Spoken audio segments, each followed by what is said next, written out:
And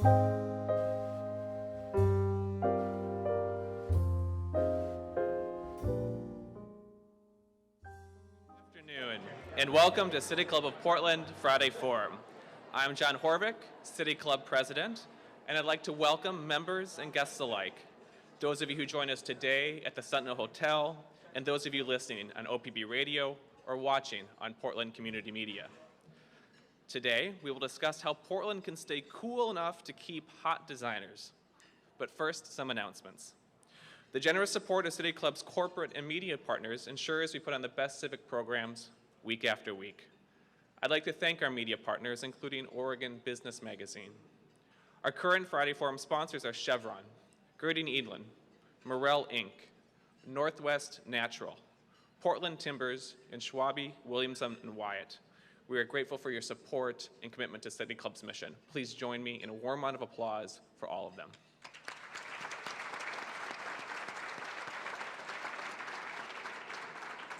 City Club's annual membership drive is underway, and we want you to join. The forest park that we enjoyed today was proposed by City Club Research in 1945. Through this and over 1,000 City Club Research reports completed since 1916, members have shaped the Portland and Oregon that we love. But City Club is not just about the past. We're focused on the future, a better future, and we need your support. There's no better time than our membership drive to save money on membership and receive thank you gifts like t-shirts, scout books, and tickets to the Oregon Symphony. So if you're not yet a member, today is the day. City Club staff will be waiting to sign you up in the back of the room after the forum, and you can go to our website, PDX City Club, as well. Next week, we will host Multnomah County Chair Debate between Jim Francisconi and Deborah Gafori. Then on May 16th, the U.S. Senate Republican candidates, Jason Conger and Monica Wiebe, will take to the stage. You can learn more about these and other club events, purchase tickets, and become a member on our website, pdxcityclub.org. Join City Club in live tweeting today's event. You can follow or mention us at PDX City Club, and be sure to use the hashtag CityClub in your own tweets. As always, we'll have a Q&A session with our speakers at the end of today's program. Members, please come to the microphone to ask your questions. For all our audience participants, please locate the index cards on the center of your tables and write your questions on them during the forum. We'll collect them prior to the start of the Q&A. And now to our program. Portland is home to an abundance of boutiques, designers, and 5 Project Runway winners. Since we are home of hot designers, why aren't we cool enough to keep them around? A panel of voices from fashion, investment, and economic development will discuss Portland's fashion scene and leave us with innovative solutions to place Portland prominently on the fashion map. Moderating today's program is Sheila Hamilton, the news director for Kink Radio Weekends and weekly political columnist for the Portland Tribune. Sheila is a community activist and regularly hosts various events, including for Portland Public Schools, Girls Inc., and Campfire. She's also won 5 Emmys for documentary and film production. And so without further ado, please join me in welcoming Sheila and our guests to the stage. Good afternoon, everyone. I am so happy to be here with you today. Before we begin our business today, I understand that we have a very special birthday greeting that we need to give to someone in New York City. Seth Friedermann, can you tell us what we're about? Can I get the, thank you. Okay, so I was asked Sheila and Tito, and they were gracious enough to allow me the opportunity to do this. Back at Manufacture New York, which is a company I work with, tomorrow is their head pattern maker and head of product development's birthday. Her name is Margaret May, and of course I am here and she is there, and there is a party tonight. So what I would like to ask everybody's please kind indulgence to do is for me to send her a birthday greeting. So what I'm gonna do is I'm gonna videotape y'all, because she's from Tennessee, I'm gonna videotape y'all saying happy birthday, Margaret. Everybody got it? I appreciate this. Okay, hold on a second.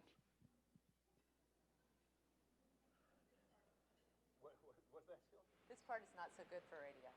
Yeah, right. Sorry for the radio listeners. I apologize. Thank you for the indulgence.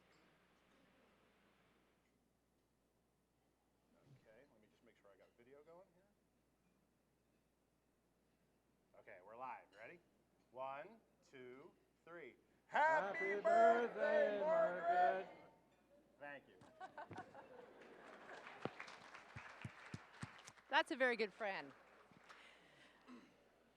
All right, today this forum is presented by the City Club in collaboration with Tito Chaudhuri. He's executive producer of Fashion Next, Portland's fashion-forward showcase. Tito's vision and collaborative effort have put Portland on the world stage, with coverage by the Associated Press, the Wall Street Journal, and Time Magazine, which lauded his iconic Portland showcase as the #1 fashion show outside of New York City. Tito, would you please stand and be recognized?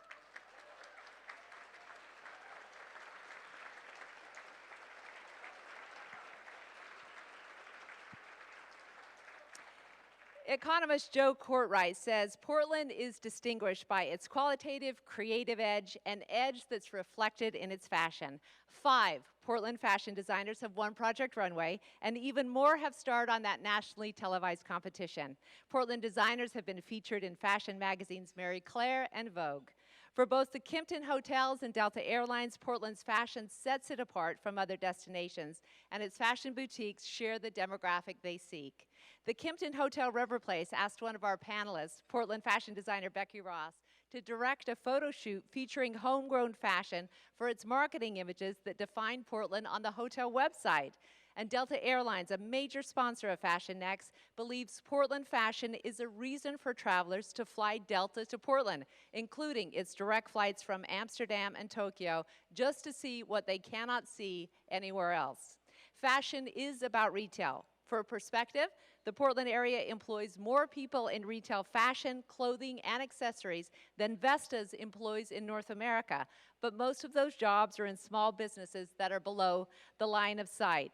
Fashion is also about design, and we recognize and applaud our active leaders like Nike, Adidas, and Columbia Sportswear. But even those preeminent corporations depend not just on performance, they're depending on the design community to bring inspiration and innovation. They do not manufacture here, they create here. Portland has the creative edge in fashion design. Fashion is one of the largest business sectors in the global economy. It makes the stakes very high in taking a market share of it. The question becomes, can we leverage this creative edge and our expertise in related industry to distinguish this city and bring jobs through fashion design?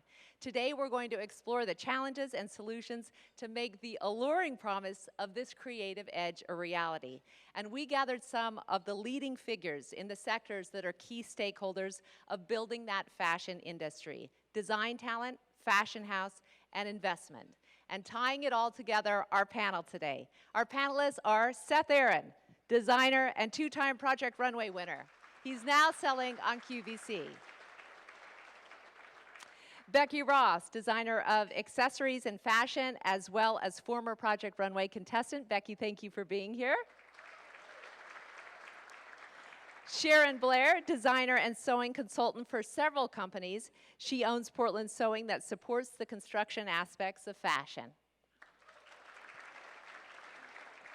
And in our next group, please welcome David Howitt. He's the president of Premier Investment Acceleration firm Meriwether Group and also the author of Heed Your Call, that discusses how entrepreneurs can balance business acumen with mindfulness, spirituality, and heart. Mort Bishop is here today on the end. He's the president of Pendleton. Need I say any more? What an iconic brand and a successful fashion house. Thanks for being here, Mort. And Seth Friedermann from New York City. He's Director of Design Relations for Manufacture New York. He's flown in to share his experience with how he supports designers. Manufacture New York is focused on keeping construction and fashion in New York instead of sending it beyond the United States. So let's dig right in.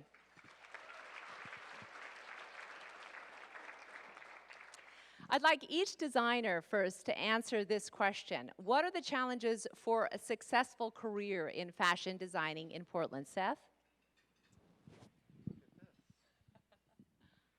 Are we there? Can you hear me? Great. Well, there's quite a list elements to it to be successful and actually support and grow a label. you know, when you start out, many believe it's design, people see it, you make it, they buy it. Not true.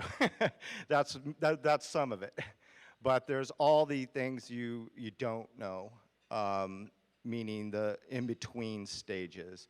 You know, marketing, number one, development. You know, there's just so many steps. Initial capital, investing, being able to manufacture what's in demand. You know, you know, you could do it yourself at a small level, which many of the designers here do, and that's one thing they struggle with is, great, I could put 25 dresses in a store in Portland, I can handle that, or I can get people to help me handle that. But like once you get out of that and grow, I mean, my last order, which just was placed, was 15,000. And so, you know, the manufacturing's huge, the support and marketing.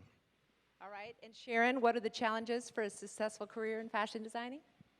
I would say in the 3 Ps. You have to have the persuasion, then the passion, and as Seth is just alluding to, persistence. First of all, you have to know that this is what you wanted to do from your boogity shoes on up since you were a child. And I think most of us who are in that profession, Amy, I see you back there. Yeah, haven't you felt that way since you were a little girl? Trisha's sitting next to you. I think she's going to nod her head for that. So having that je ne sais quoi, that is what you've always been since day one. That will lead you to your passion, that no matter what is thrown in your way, all the things that Seth has talked about having to deal with, you're going to embrace it as a wonderful thing to learn, that I'm going to continue to grow, find out about this thing, take a note. Maybe I made a mistake this time, but I won't do it again. I'll do it once, next time I'll do it right, then move on. And that's all part of persistence. Keep going, keep stepping forward.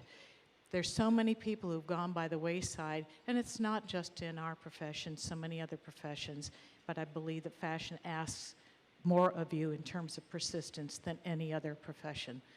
I know it, Seth knows it, so does Becky, so do many of those people in this room. Wonderful. And Becky, what are the challenges for a successful career in fashion design in Portland?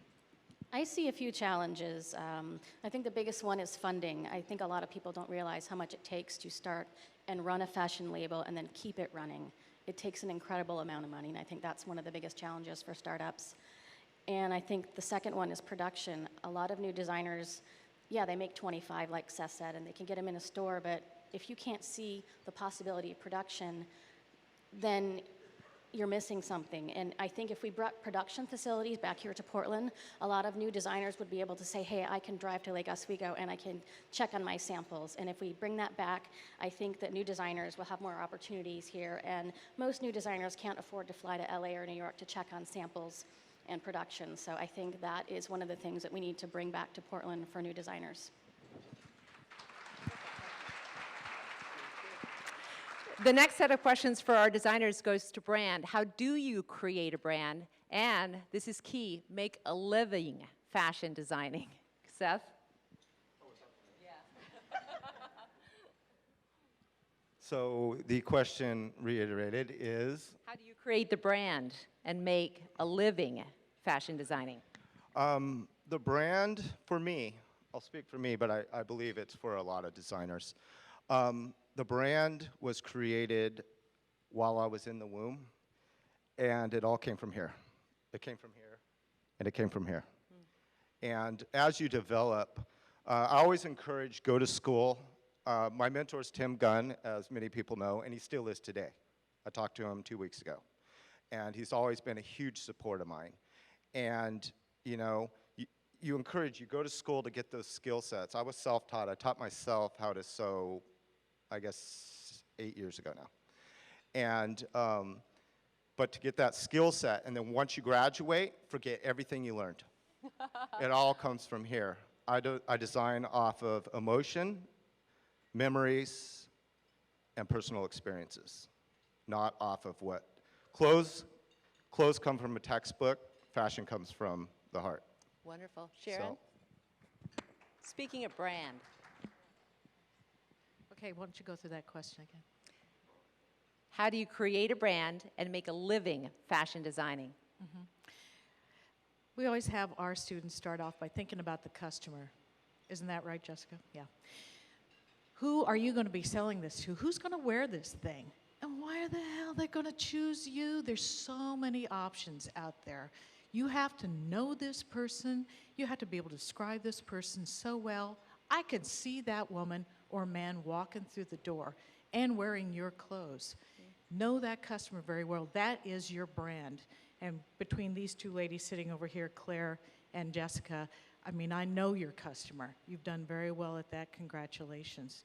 But the next thing is, once you develop that, I think to grow beyond that, beyond creating just one little size run to sell in one little boutique, if you want to make a living at it, you've got to start thinking about volume, don't you, Seth? So that means you're going to have to let go of all the 29 different steps in the process of developing that product. You have to let go of control at Yes. some point. Michael Kors told me that personally. He's all, you got to let go. Well, if Michael Kors says it, then it has to be Told me true. that. Yeah, because everybody wants to That's be in right. control of every step. And that's great if you're an artist. You know, you can be in control from alpha to omega and then be starving in your atelier somewhere. But if you want to make a living at it, then you're going to have to sit down and be honest with yourself, make a list of what am I good at, what am I sort of good at, and what do I suck at doing. That I'm good at, you're going to stick to that, tried and true, keep polishing that little diamond, make it perfect with your persistence, passion from your boogity boogities. Then that second thing, you're going to start sorting out among your friends, who do I trust, who can do this for me, and maybe I will jump in there every once in a while and give my 2 cents worth. And the things that you suck at, you are going to find good people and farm that out. And I'm going to tell you, you're going to have to create multiples. You're going to have to get into the 100,000, and that's just the way it is. Because of the price points that are out there right now, you're not going to be making huge margins. You're going to have to start thinking about volume. I know that's very hard for people in Portland to think about because we have so many artistic types here. I applaud that. But if you want to answer this question, make a living at it, you're going to have to let go to people you trust, keep testing them out, and think about multiples. Wonderful. And Becky, do you have anything to add to that list? I sure do. I'm currently in the process of rebranding, and I believe it takes a great deal of passion, and you have to trust your gut instinct, and that's what you portray to the world. It's like a little piece of your soul, and for other people to believe in it, you have to believe in it first. And as for actually making a living at doing this, I'll let you know when I get there. Wonderful. Because of time, I want to quickly move on to our business group. We have so many wonderful people here from the business community, and ask a group question to David, Moore, and Seth. What are the solutions you could offer for creating more than one fashion house in Portland? I'd like to begin with David Howitt. Thanks, Sheila. Thanks, everyone, for being here. Beautiful day, beautiful room, and I just want to comment on, I think it's amazing that we're actually having this event in Portland. When I moved here in 1991, I don't think we could have had this. So we've come a long way, and that's exciting. In terms of having more fashion or fashion houses in Portland, you know, I think there's a few ingredients. Certainly having creative, talented designers is critical, and I know we have those. You know, Portland itself speaks to its brand. There is a brand here, and that's about irreverence, authenticity, craft. You know, many people covet what we have, and we have those things. So it starts with the organic nature of what we are here in Portland, what our designers are. Of course, then we need to help them, and how do we do so? I think it takes capital. I think it takes support from the business community, and I think it takes our coming together in groups like this to talk about facilitating that. Brilliant ideas, amazing seeds that are planted in the soil need water and sun to sprout and grow. And in order to do that, in order to attract capital, I think, frankly, in my experience, you need something more than just this gorgeous seed. So one of the things that we talk a lot about at the Meriwether Group, and I, shameless plug, mention in my book, Heed Your Call, is what we refer to as the power of and. The need to have creativity and beauty, empathy, intuition, have your finger on the pulse of culture, have meaning and purpose in your life, and You got to set an alarm clock. You got to fill your car up with gas. You got to understand what a profit and loss statement is and a balance sheet. You have to understand what it means to have a margin in your product. And so the advice I would say that might help us develop more fashion houses is to bridge that gap and to create an and between beauty and design and finance and business best practices. Wonderful answers, thank you. Seth Friedermann, the same question. Well, it's a bit presumptuous for me, having been in the lovely city of Portland for less than 8 hours, to sit here and tell y'all about what you should do. But you know, problem solving is a known process, right? The way that one addresses a problem or a situation is through a series of steps. You know, so executing those steps would certainly, you know, be effective. I think ultimately what you're trying to do, and I think David touched on a little bit, is you're trying to create a culture, right? That so when you have that child, you know, and you know, it was mentioned before about people who, and this is certainly true. A lot of my friends who are designers in New York say that they started designing when they were 7. You know, paper cutouts and sketches, and that's the nature of the artist. It's compulsive, right? They creatives are compulsive. So, but if they were able to look up from their own work when they understand for those first days when they're, say, 12, 13, 14, and they start to run into other people who are interested in the same thing and find a culture that was honest and embracing and full of people who had the capability to provide very, very specific solutions to the problems that the creative runs into, then they would probably keep going, you know. And then, you know, as they got some success, they'd probably be more likely and more inclined to stay. I think a specific example from fashion history might be instructive. Does anybody know who Eleanor Lambert was? Okay, Mort wins, you got a beer. Eleanor Lambert was a major figure in fashion in America starting in the 30s and 40s. Eleanor Lambert founded the CFDA, the Council of Fashion Designers of America. The reason that Miss Eleanor Lambert founded the CFDA is because she got pissed off. She got pissed off at Harper's and Vogue and Marie for only ever talking about what was going on in Europe. And meanwhile, she was friends with people like Anne Klein, who was in New York, or Oleg Cassini a few years later, or you know, any of the number of those initial group of American fashion designers, Claire McCardell, who pretty much invented American sportswear. And she was like, hello, we have lots of talent here. So she founded the CFDA, and she founded something that was known as 7 on 6, which was the original Fashion Week, which was really just a press tour of showrooms in New York City up and down 6th Avenue. So that's a culture. She built a culture, right? And so if you are capable of doing that, then you probably can get more fashion houses and get them to stay. Thank you, Seth. And moving on to Mort. Mort, do you have any solutions for offering more than one fashion house, or do you like being the only game in town? Successful fashion houses in Portland. We talked earlier about that success depends on a multifaceted individual and reaching out to others to form a collaboration or partnership. To be successful, you need good people. And we have a lot of good people here in Portland for our designers to tap into. Next, I would say investment, and Becky mentioned this earlier. Investment is so important to success. Fashion is a risky business, so it takes a certain kind of investor who's going to invest in your project. But investment is important. Third, I would say relationships. Relationships, particularly in New York, at least in my experience, to be successful in this industry, New York is the fashion capital of the US, if not of the world. And it's so important to have relationships there in the press, relationships with customers. So that's another big hurdle for a successful company.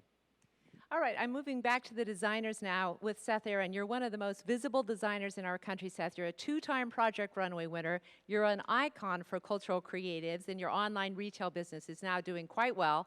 And you have expressed your love for Portland in so many interviews. So why are you leaving for LA? I thought we agreed not to talk about this interview's over. Yeah, right, I have. Well, I've been here, I'm from San Diego. I've been here 15 years. I do call Portland home. I am moving to LA this summer, into July.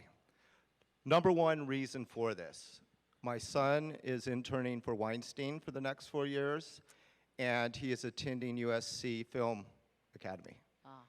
The boy can't cook Papa ramen.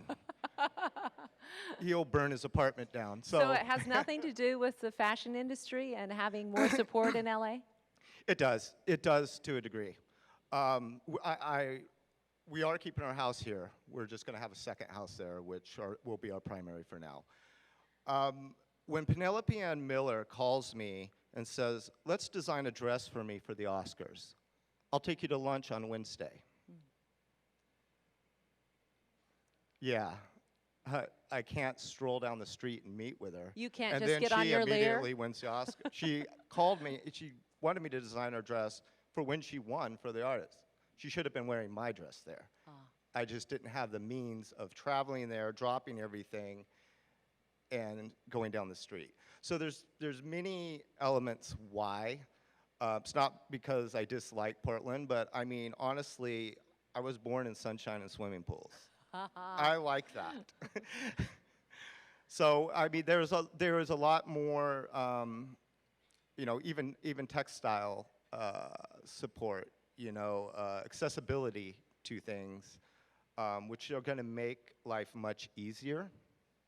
I see Portland going in that direction. I certainly have tried to help promote and support that. Yeah. It's just not there yet. Got it. Becky, after being hailed as one of the most promising young designers in the country appealing to everyday women, you have recently shifted to making accessories. So how does your experience reflect the challenges for talented designers to be able to make a successful career here in Portland? Well, I've actually been designing handbags for about 10 years, and I've decided to start with producing them first instead of clothing because they don't require pattern grading or fittings, and they're seasonless. And remember, Kate Spade started with that little nylon bag, right? My clothing line will follow, but it'll take a little bit more time to hit production.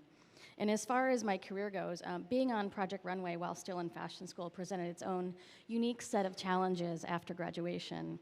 I spent 3 years coming up against roadblocks and slam doors, closed doors, and I realized that now the only way to go is up and in my own name, and that's the direction I'm now heading. Wonderful. And Sharon, you have such a unique perspective because you have all this experience on the whole spectrum of fashion industry, from design, wholesale, manufacturing, as well as running your fashion training school. So what are the specific challenges of infrastructure that are here in Portland? Great. I see, thinking about what Mort was saying and what Becky and Seth have added to here, I see these things that manufacturing, you mentioned infrastructure, that encompasses many things, as well as buying. And Mort, I think you're talking about that when you talked about New York. So much consolidation has happened there that many of the buyers that we used to have here, think about Meyer & Frank, think about Nordstrom, they've consolidated back in Seattle, that we don't have the buying power here to get to that multiples, and that may be one thing that's behind Seth's logic there. Manufacturing, since NAFTA, WTO, we lost a lot of those skills. They've gone overseas, but I'm going to tell you right now, there are 24 manufacturers from Vancouver to Woodburn. We're going full guns, producing things for small and medium market people such as myself. Nike is going to be hiring on a couple thousand more people. I don't think I'm letting it out of the bag to say that they have they've purchased 7 more buildings. They're going to be expanding. They're looking to do some of that manufacturing here. That will help us out. We, as small manufacturers, small producers, we can fill in the gaps when they're not in season and producing their garments.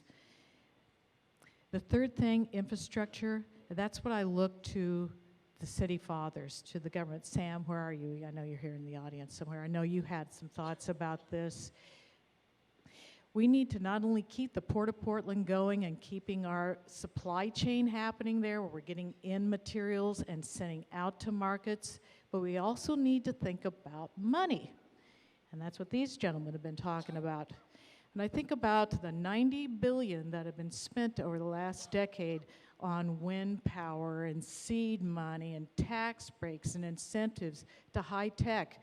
I look at these seed fund things, opportunities, and they're all for high tech. Where is the money for apparel? That's such a wonderful question. It's a wonderful question. Yeah. And it's at the nix of where we are today. And I want to let David Howitt jump in there, because David, how do we suggest that the city and the state start prioritizing fashion as a potential player in the city's future economic development? I think it's a real question, and a really good question, and it's a real challenge. If I put my business hat on, I'll say that, and Mort mentioned this, there are different classes of investors. There are those investors that are more able and willing to take risk, and there are those investors who look for a more sort of fixed return. This community, Portland, has a very significant lack of early stage angel investors, and I don't know the reason why. But in many other cities, those entrepreneurs who themselves have become wealthy, become successful, often get very active in reinvesting in the next wave of those brilliant creative entrepreneurs. That is not significantly happening in this community. And I wish I had an answer for you. But that is a problem we need to look at as a city, as a community, and talk about openly. We need to find more of our successful patrons looking at helping to seed and invest in the next wave of important brands and creatives that are going to birth companies that will hire people and grow brands in this community. My wife and I had a company called Oregon Chai, and it wouldn't have happened but for her brilliance and creativity and the product idea, but a handful of people who really believed in us and supported us with an early stage investment. And so, I wish I could proffer a great answer as to why that isn't there, but it isn't, and it needs to change. To the extent that there are early stage investors in this community, they do tend to focus on technology. And so it leaves a real funding gap, a really significant funding gap in the market for people who have bootstrapped, created beauty, have really put together a brand and an early stage business, and aren't quite yet ready to go big time, but they need a few $100,000 to kind of move them down the road, and it is very difficult to come by. So, Mort, David brings up such an interesting point about private investing. From your perspective, does the city and the state need to have some skin in this game? I really don't have a comment. All right, Seth, what about you? Given your experience in New York City, do you think that the city and the state and local governments need to actually put some sort of passion toward this particular industry to make it an economic development player? Well, I mean, yeah, obviously it would be something that would be good for all parties if it was done correctly. But I think, again, there tends to be, and I want to address a little bit of the earlier question too in a minute, if I remember. Still sort of waking up. A lot of times when I get into conversations like this, there tends to be sort of a very subtle, subconscious abdication of responsibility from various parties. And I think that there's a danger here with that, and that is, if you are, and David obviously has a lot of experience with this too, if you are asking somebody for money, your job is to make your argument compelling, right? That's your responsibility. So if a fashion community, an arts community, a music community, a company, an institution is asking for public funding or private funding, you have to craft an argument as to why that's going to be good for the people you're asking the money for. So, I mean, one of the things that has been one of the great pitches for Manufacture New York that my boss, Bob Bland, and our COO, Nellis Parts, have been able to pull off is it's been about jobs, right? We've been talking to Brooklyn, and we just lost not lost as in he's dead, but lost as in he retired after about seemingly 40 years. Marty Markowitz, who was the mayor of Brooklyn forever, and is an awesome, awesome human being. But his office, to now Mayor de Blasio's office, to the NYC EDC, which is the Economic Development Council, to the Empire Development Fund, which is a state organization, to the federal government, it's been about job creation. We are going to build a factory. We're going to provide jobs. We're going to provide low-cost manufacturing for designers. We're having it specifically tailored for e-commerce, low minimums, low fabric buys, all those things, and you're going to get employment. You're going to get higher employment in your areas. You're going to get neighborhoods getting revitalized. Crime rates go down when this happens. Again, you're crafting an argument. You're crafting a compelling argument. So I think you have to be very careful about that when you're asking for money and saying, well, should this organization be involved or should this type of investor exist? It's like, go out and make a good persuasive argument, you know? Show them why it's in their benefits. I mean, the universe is governed entirely by enlightened self-interest, right? So appeal to that. The other thing I wanted to say about the other question too about investors, I started my consulting company, Ignite Designer Management, in 2012. My first year and a half was spent consulting for really, really wealthy people who had made lots of money in tech who now wanted to get into fashion, right? Two particular companies, and I won't go into the specifics. They both failed. The reason they both failed is they could not wrap their heads around how high-end clothes are made. They could not. They kept coming in and wanting to innovate in a tech sense, right? In a process sense, in a materials sense, in an industry where everything's still done by hand. There's no way to embroider through a machine, right? You can't do high-end couture techniques with a machine. It doesn't work. It'll never work. There's no room to innovate in that way there. And I think it pointed out to me a systemic problem, and that is most of the people in the world, whether they're investors or own a business or are high school teachers, have absolutely no idea how garments are created. None.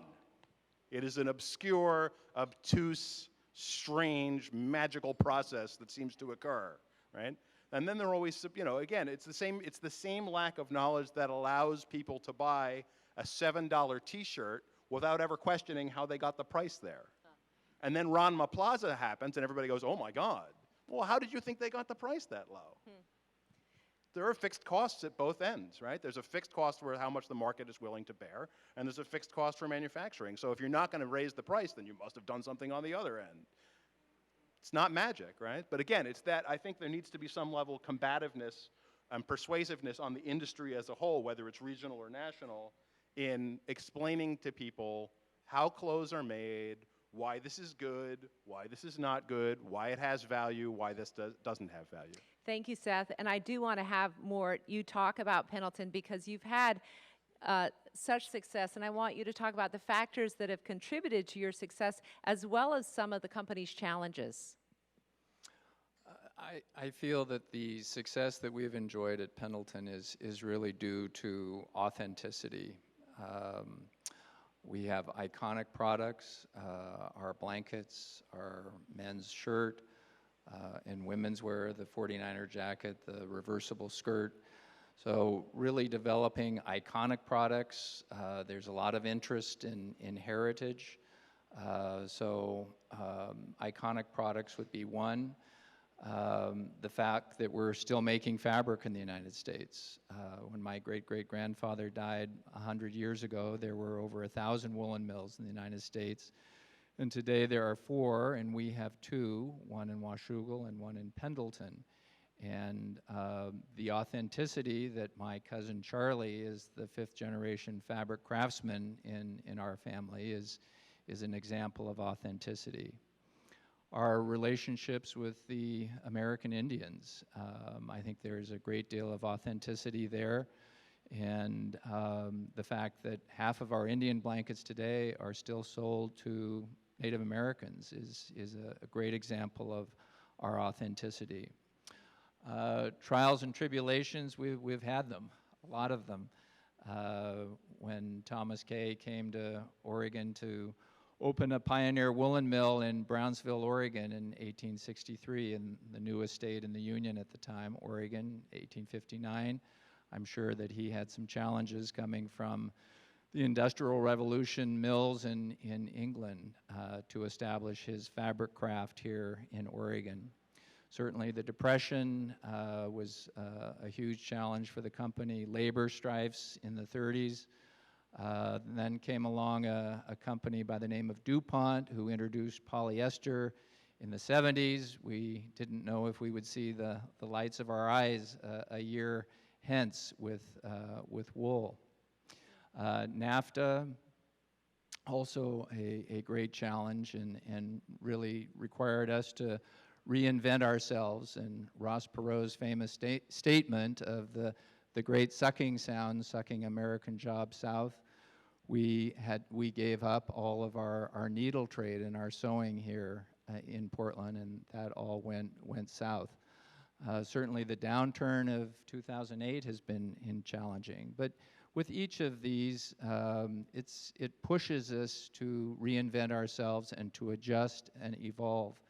And any successful brand is always writing the next chapter. And as we evolve to the next generation, the sixth generation, that is so important that we are open to growth and to change and to evolve with the time to make sure that we're making products that are current and relevant to the next generation. Thank you, Mort. David, I want to just ask my last question of you. How do you think designers could make themselves appear a little less risky to potential investors, and how do the tenets of heed your call actually apply to this idea? Thanks. So on the comment of how does a designer or an entrepreneur present themselves in a way so that there is a real plan, a real business reason for you to attract outside investment. And I really want to echo your comments that it isn't just a requirement of our community, whether that's government or investors, to write checks. There's a requirement on the part of the entrepreneurs to actually put forth plans that are worthy of receiving those checks. And I really enjoyed your comment on why are you focusing on accessories, and the response was, well, there no seasonality and there's no fit issues. I mean, that's a smart business answer, right? So really being able to embrace and being able to talk about, I've got all the chops around understanding the consumer, being disruptive, noticing where the consumer has been deprived of innovation. So not being same as, but really coming to the market with something new and daring. I mean, in the world of food, look at Dave's Killer Breads, right? So there was this wall of bread, but it was a sea of sameness. To use a pun, it was a stale category. And along comes Dave and brings this amazing new product to market, and it goes from the farmer's market to a very significant business. The same is true of fashion. I mean, there's a lot out there. So what is it about your look, about your cut, about your embroidery, about the nature of your brand that is different, that is somehow challenging the status quo and providing with the consumer with something that they can access that they hadn't had an opportunity to access before? And then tie that to a business plan, to a model that talks about, if I had this much money, I can get to here, and show the steps and how that's going to happen. And if you can't do it alone, find the mentors and guides that can help you. So the follow-up question on, Heed Your Call, the book, I mean, really, the book isn't anything more than a collection of real-life stories of innovators and creatives and entrepreneurs who were willing to leave the comfort of the known world, the stuff that they were told they should do or that they believed they had to do. But instead, they listened to that call inside that was compelling them to step out and to actually do something that they wanted to do or needed to do from a place of their soul, and about their individual journeys and paths.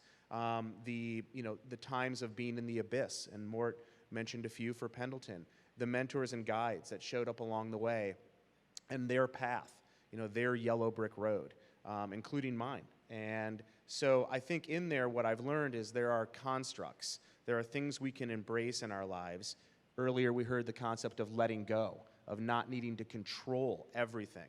These are constructs that I have seen used by these creatives and entrepreneurs successfully in manifesting their dreams into something very significant, not only financially, but significant culturally and significant from a place of really helping the consumer to have a better experience in the world. That's wonderful. We are going to save some time for questioning, and you can save your applause for that time. I know that there are some members of the audience who had hoped to ask our panelists some questions. If you want to come forward.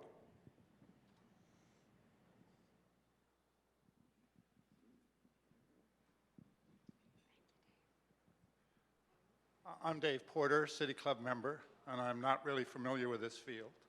But I am interested in what the international dimensions of it, how much, when you think about your customers, are you thinking about selling abroad, particularly Pacific Rim or Asia? Thank you. Would you mind just repeating that one more time? Our panelists here couldn't hear it. To repeat myself, I'm Dave Porter, City Club member, and I said you're talking about stuff I don't know anything about. So, but my question is the international dimensions of the business, or Portland's projection of trying to grow this industry.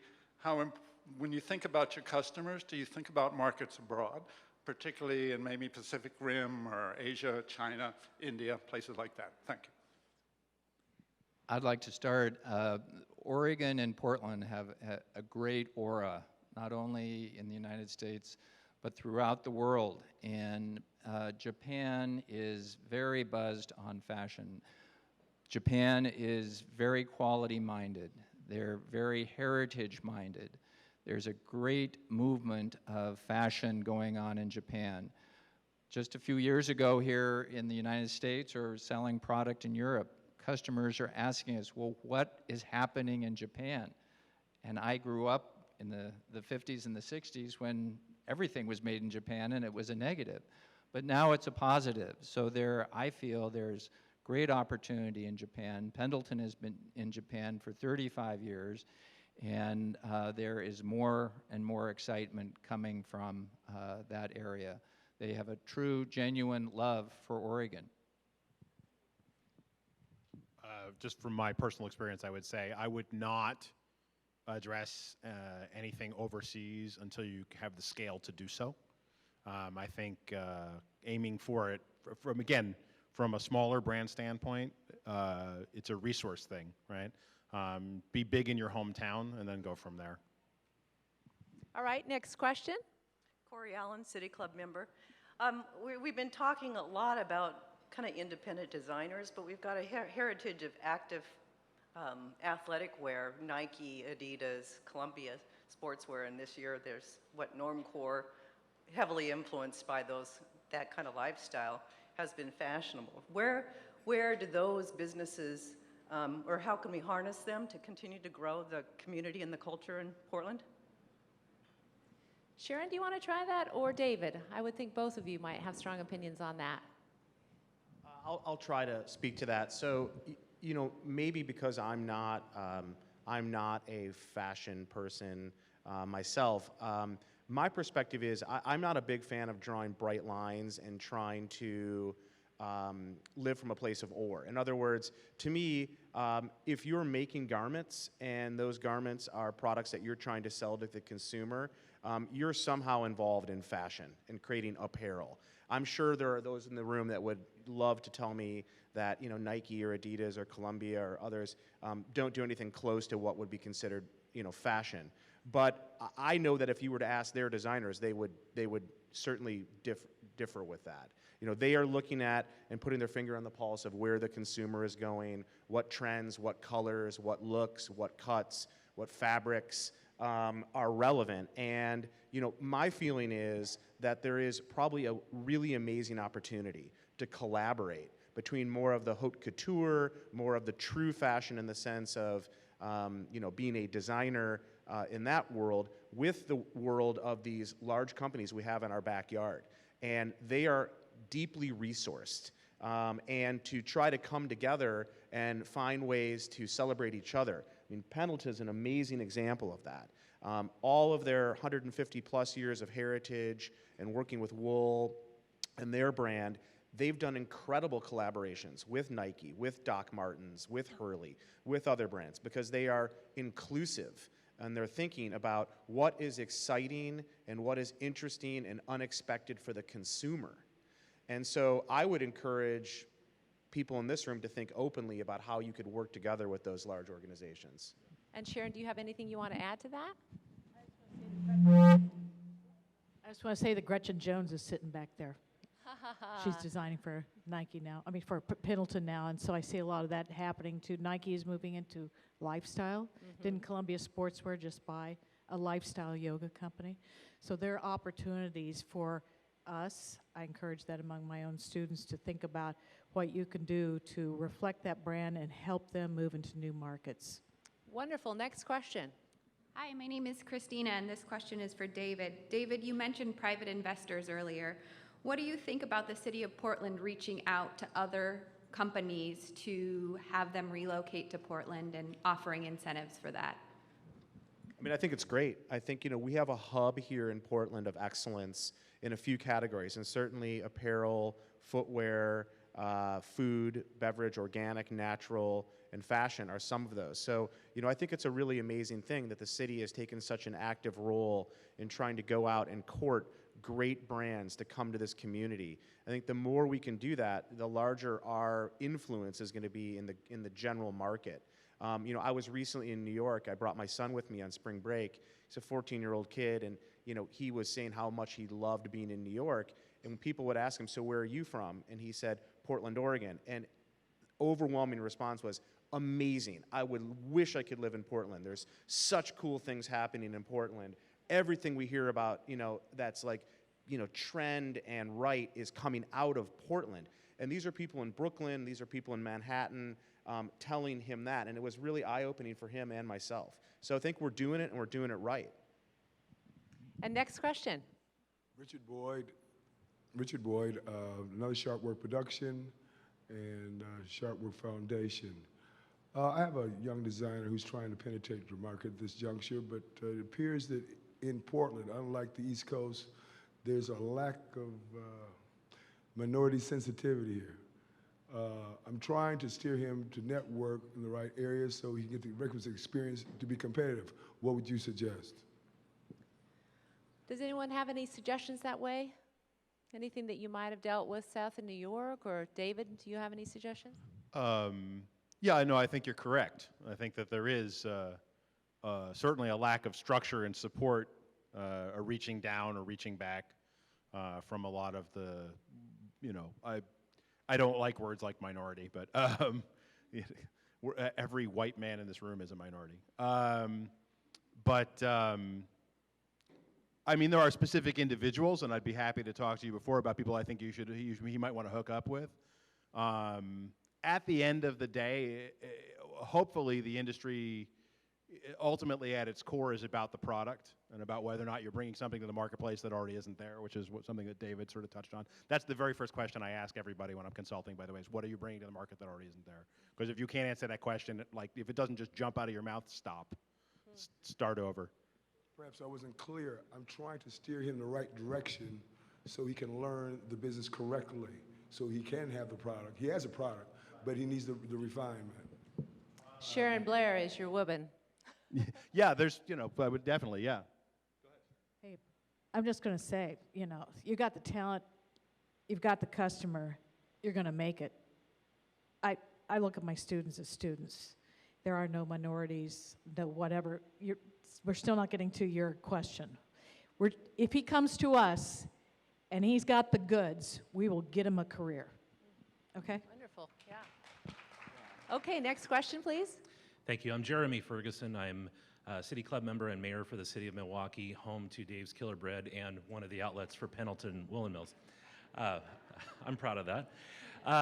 I'm so glad to hear you talk about economic development, and my question is specific to economic development. We have things like economic enterprise zones in the city of Milwaukee, but what other kinds of things can we be doing as a city to help the fashion industry thrive, which may be a partnership, not quite handing out cash? I think about some of the places like pop-up stores that have eventually led to filling permanent retail sites. Yeah, Thank you. Seth. I think this is one of those questions that comes up a lot about what do we do? What do we do? I think very often in this situation, people get hung up on the form, whether it's an incubator or whether or not it's a lab or whether or not it's a pop-up. Worry about curriculum, right? Like if you want to be successful in the 21st century, make sure that your solutions address the nature of the 21st century. Like if your city or your organization is not teaching an effective social media strategy in terms of driving social media towards e-commerce platforms and increasing conversion rates, then you haven't crafted an effective solution. So I think, again, I just wanted to sort of, again, sound a little note of warning about, be very specific about solutions that you're crafting, not so much about is it in Form A or Form B or Category A or Category B. Make sure you get the curriculum right. Make sure you're teaching the right information. There are, in New York right now, overnight, over the last 2 years, I think there's 5 or 6 fashion incubators, right? I have no idea what they're teaching. None whatsoever. The most successful class, and again, this is a bit of fashion insider stuff, so I think this is funny. Everybody else is probably going to look at me like, what? The most successful class that Manufacture New York has taught so far was a tech pack class, okay? Wow. These were people who graduated from schools and from incubators who did not, individual designers who were making their own patterns, which is something I strongly recommend, by the way, who did not know how to make a tech pack or fill out a cutter's must sheet. Oh. You have no shot of dealing successfully with a factory if that's the case. All right, let's try to get in at least 3 more questions. Young man, you're next. Hi, I'm Corliss McKeever, City Club member, and my grandson Jalen has a question. How does a young man that wants to be a designer get started in Portland? Seth. Yes. We had a chance to meet earlier, and he showed me some of his stuff, and he's got a great vision. You start with doing it. You know, no one's going to hand it to you. Take what's in your head and do it. And let that speak words. So many, and I want to touch on a thing earlier about independent designers and how they get investors interested in be professional. I understand the whole youth period of a career where you dress loud. You're in everybody's face because you want to be noticed. For an investor to take you seriously and say, here's $2 million, that kid with the purple hair and the pants that show things that shouldn't are not going to be taken seriously. So it's about growing and understanding. Reel it back, put it out there, and let the clothes be crazy and speak for themselves. That's what I've learned. Yes, David has something to add to that. The other thing I would say is, first of all, show up like you are today. You know, you're a bold young man, you dress great, you stand up at the microphone, you're poised, you're confident. That's amazing. And if you can continue to grow that way and be this young man, you're going to be incredibly successful.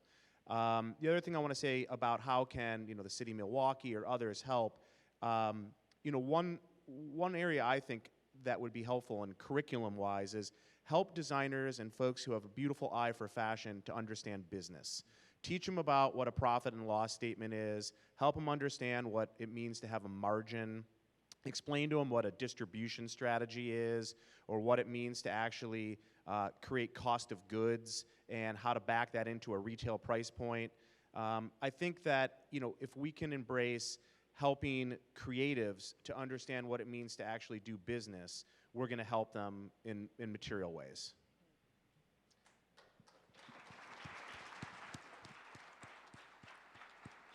Unfortunately, we've run out of time for further questions and have to stop for today. Join us next week for the Multnomah County Chair Debate between Jim Francisconi and Deborah Kafori. And as we close for today, please join me in offering our sincere thanks to today's panelists, Seth Aaron, Sharon Blair, Mort Bishop, Seth Friedermann, David Howitt, and our moderator, Sheila Hamilton. We are adjourned.